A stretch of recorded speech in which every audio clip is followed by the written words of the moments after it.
Добрый день, друзья!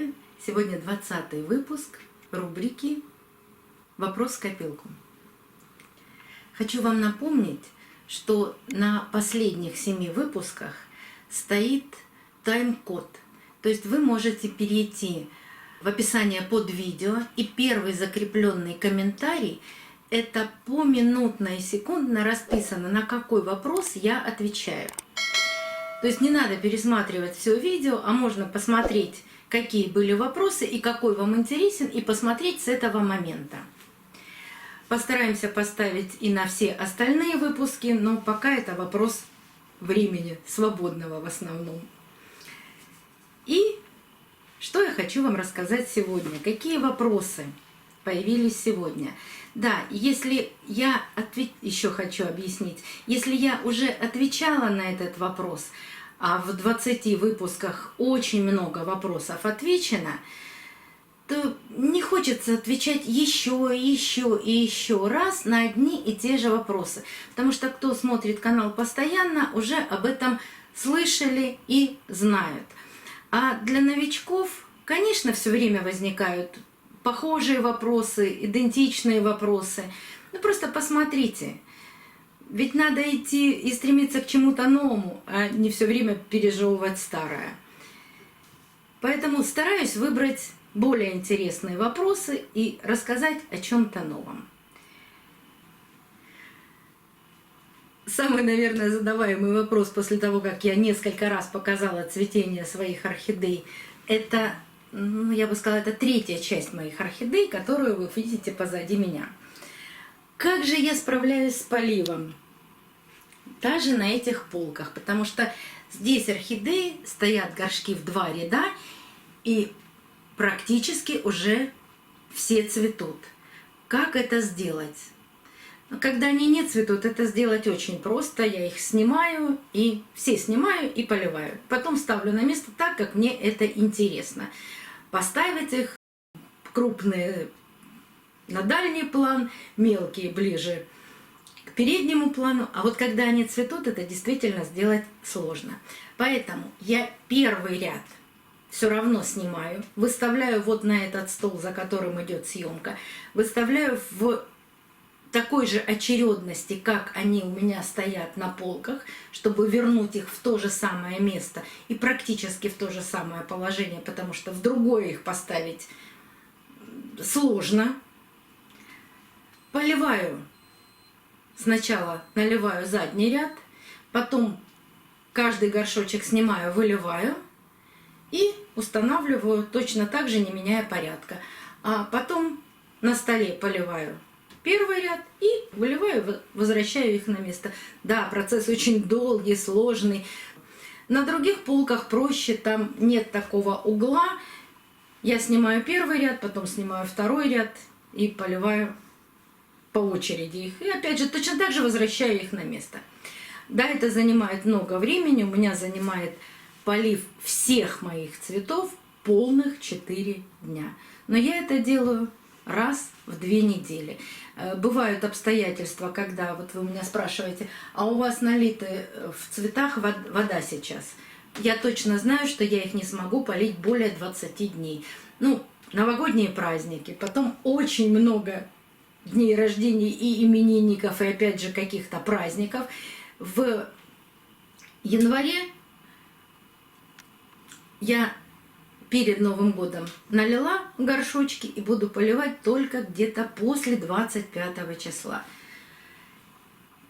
Почему я это сделала? На других полках я этого не делаю. А вот на этих полках делаю. Особенно вот на этих 2 верхних. Потому что вот здесь есть лампа. Как бы мы низко ее не повесили, вот на такое расстояние между полкой, все равно лампа немножко нагревает полку. Поэтому здесь на полочке тепло. И вода испаряется очень быстро. Но 20-25 дней они выдерживают без полива. А потом, как обычно. Ну, обычно у меня это происходит раз в 2 недели. Вот так я ухаживаю за орхидеями. Не делаю предпочтений, например, кот-водохлеб. Ну нет, ни кот у меня не водохлеб. Ни Леодора у меня не водохлеб. Все абсолютно одинаково поливаю. На этих полках недорогие, простые, бытовые светодиодные лампы мощностью 36 Вт.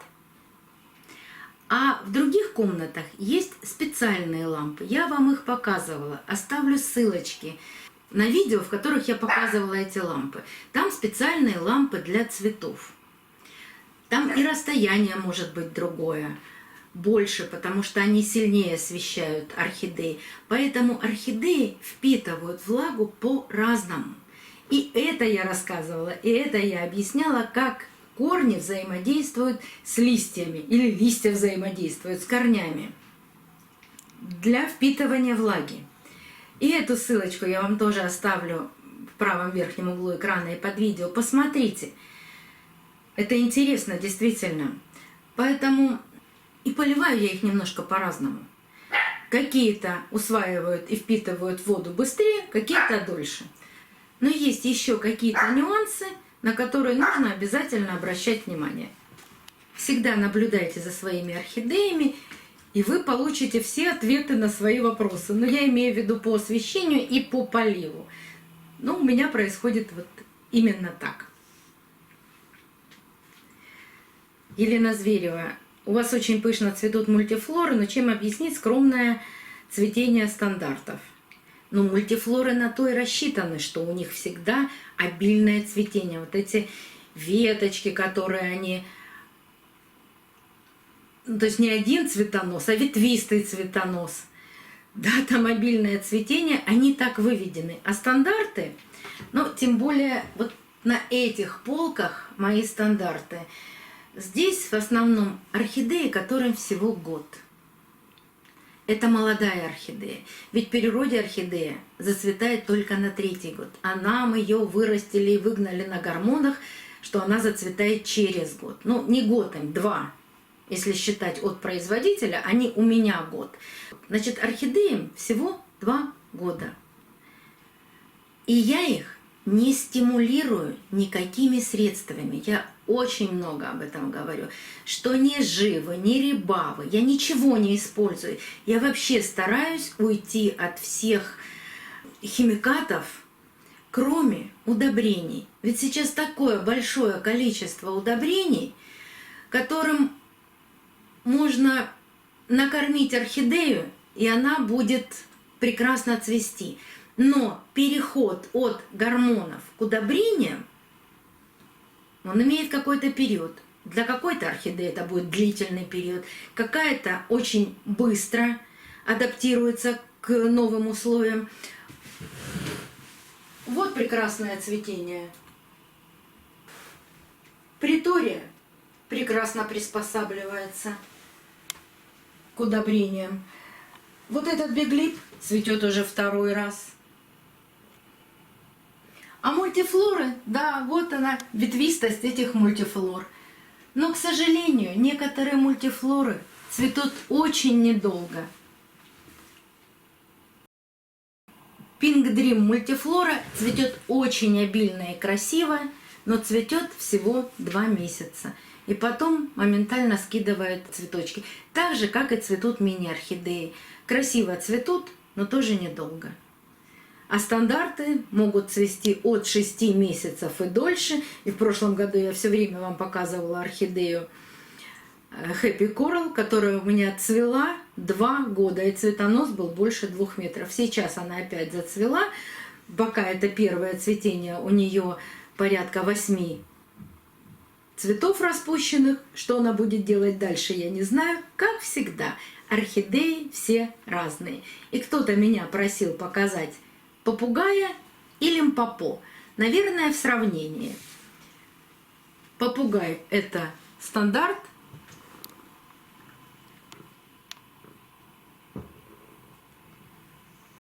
Особенность попугая – то, что он раскрывает бутон очень ярко. И часто все желтые орхидеи, в основном все сейчас, вот он, раскрывшийся вчера бутон, цветок, он яркий. А те, что раскрылись давно, они выцветают. И очень часто желтенькие орхидейки Вот так выцветают. Да, очень красивые, но потом становятся бледные. Лимпопо тоже выцветает. Ну, это мультифлорка, он меньше значительно. Вот так их рядышком показать. По размеру цветок меньше.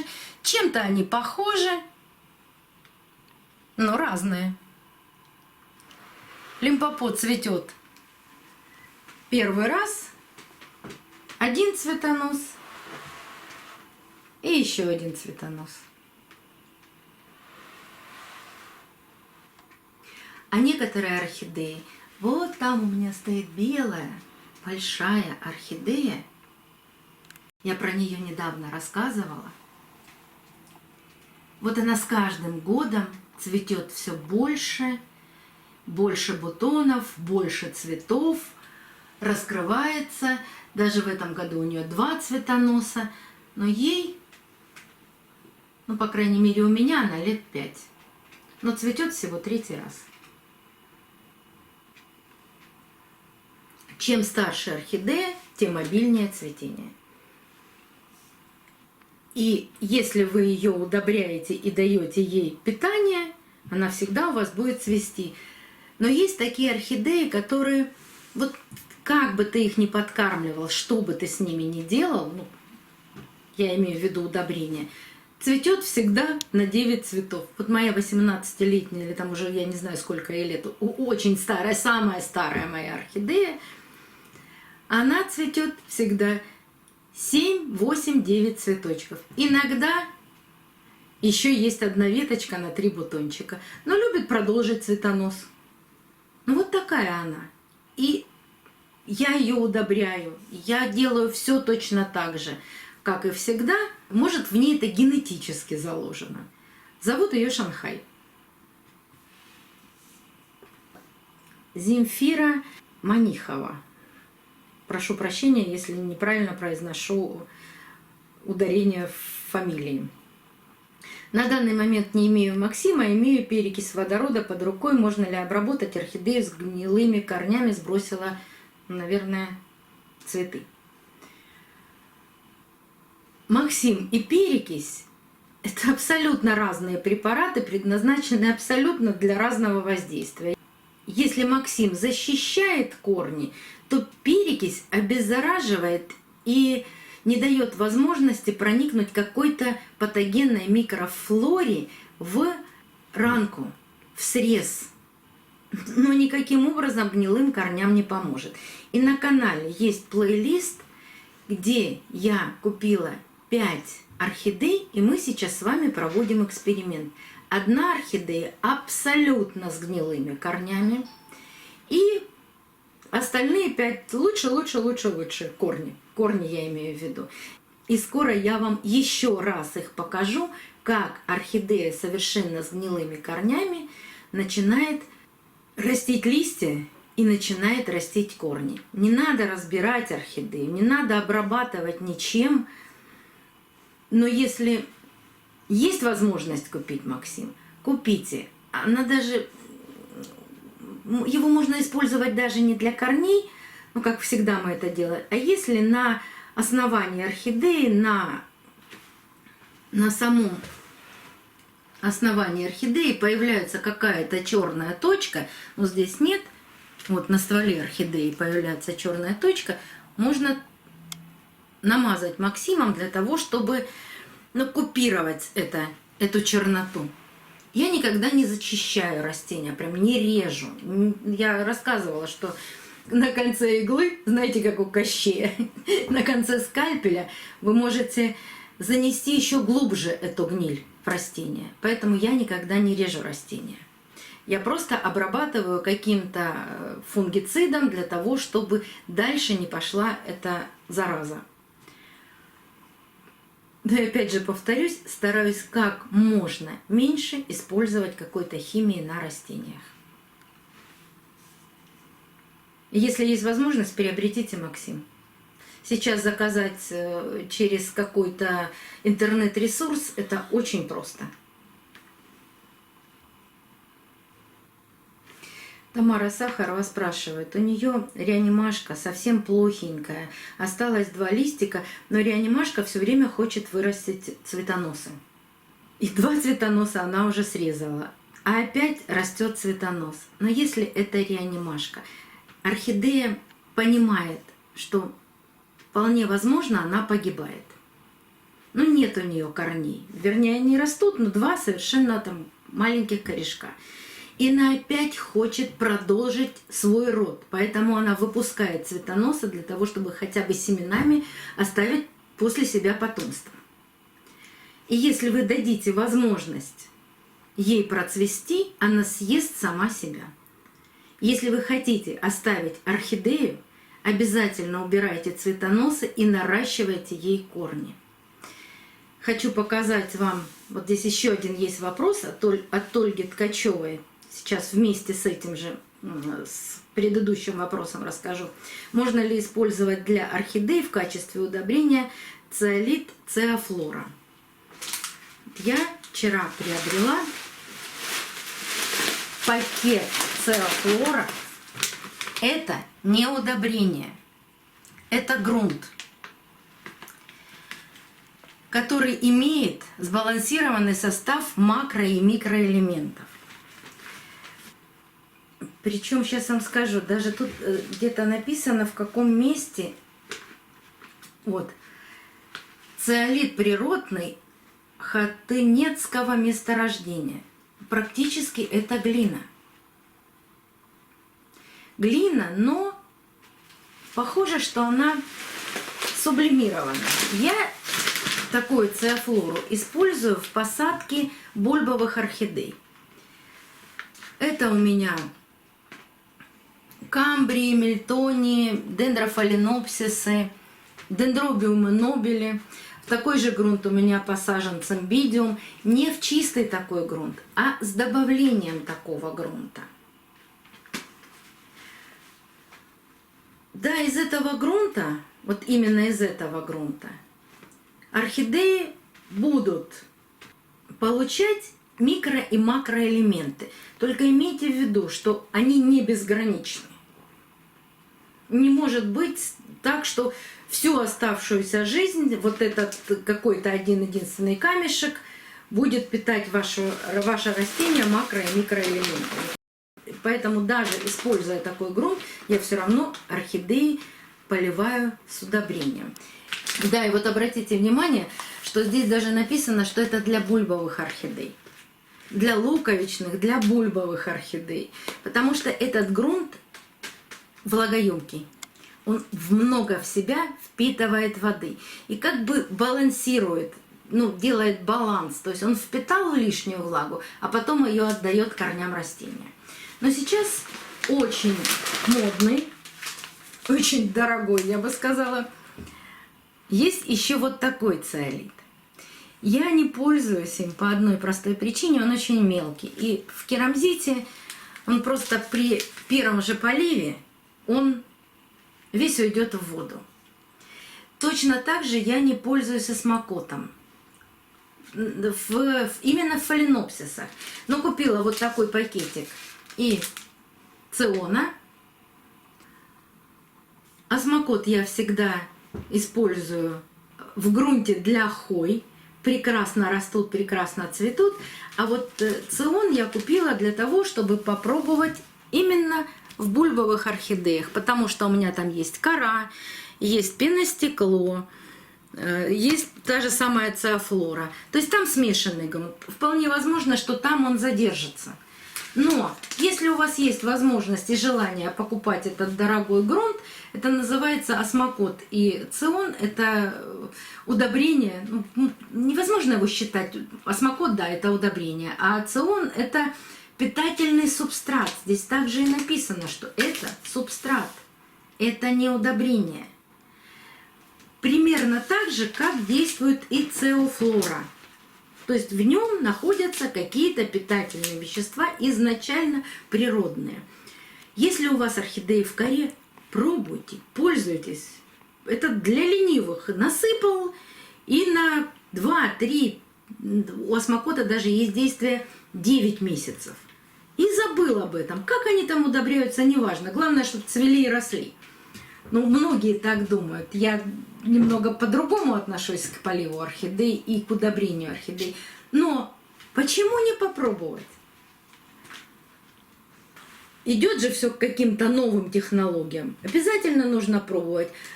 Вот если не понравилось, тогда переходим к старому дедовскому методу.